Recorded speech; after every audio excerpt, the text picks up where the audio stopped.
জনপ্রিয় Argentine football তারকা Claudio Caniggia Dhaka inter school championship লিগের পুরস্কার বিতরণীতে প্রধান অতিথি ছিলেন এই ফুটবল গ্রেট। গতির সঙ্গে গোলের দারুণ সমন্বয়ে ৯০ দশকে ফুটবল বিশ্বকে মাতিয়েছেন আর্জেন্টিনার কিংবদন্তি ক্লদিও ক্যানিজিয়া। আর্জেন্টিনার জার্সিতে তার দুর্দান্ত পারফরমেন্স এখন ফুটবল প্রেমীদের স্মৃতিতে উজ্জ্বল। সেই কিংবদন্তি এবার প্রথমবারের মতো এসেছিলেন বাংলাদেশে। ঢাকার ইন্টার স্কুল চ্যাম্পিয়নশিপ লিগে প্রধান অতিথি হিসেবে আসা ক্যানিজিয়ার উপস্থিতি ঘিরে ছিল বাড়তি উচ্ছ্বাস। মাঠে তাকে এক নজর দেখতে, কাছে যেতে আর ছবি তুলতে ব্যস্ত ছিলেন খুদে ফুটবলাররা। বাংলাদেশের ফুটবলটাও তার জানা।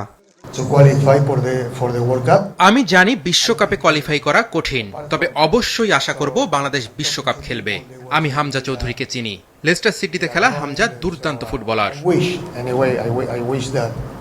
খুদে ফুটবলারদের সঙ্গে ক্যানিজিয়ার কথা বলেছেন, তাদের উৎসাহ দিয়েছেন, ক্যামেরাবন্দী হয়েছেন নানা মুহূর্ত। বিশ্বকাপের মঞ্চে আর্জেন্টিনা হয়ে আলো ছড়ানো এই তারকাকে কাছে পেয়ে নিজেদের স্বপ্নের আরো কাছে পৌঁছে যায় স্কুলের শিক্ষার্থীরা। বাংলাদেশের ফুটবল প্রেমীরা সত্যি অন্যরকম।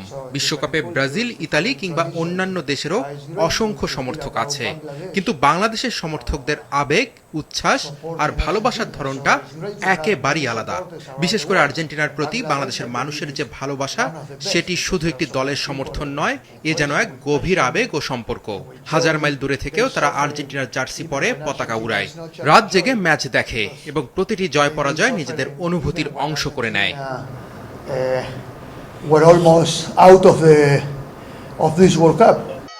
ক্যানিজিয়ার সফর ছিল অল্প সময়ের, কিন্তু বাংলাদেশের খুদে ফুটবলারদের মনে তার রেখে যাওয়া স্মৃতি থাকবে দীর্ঘদিন।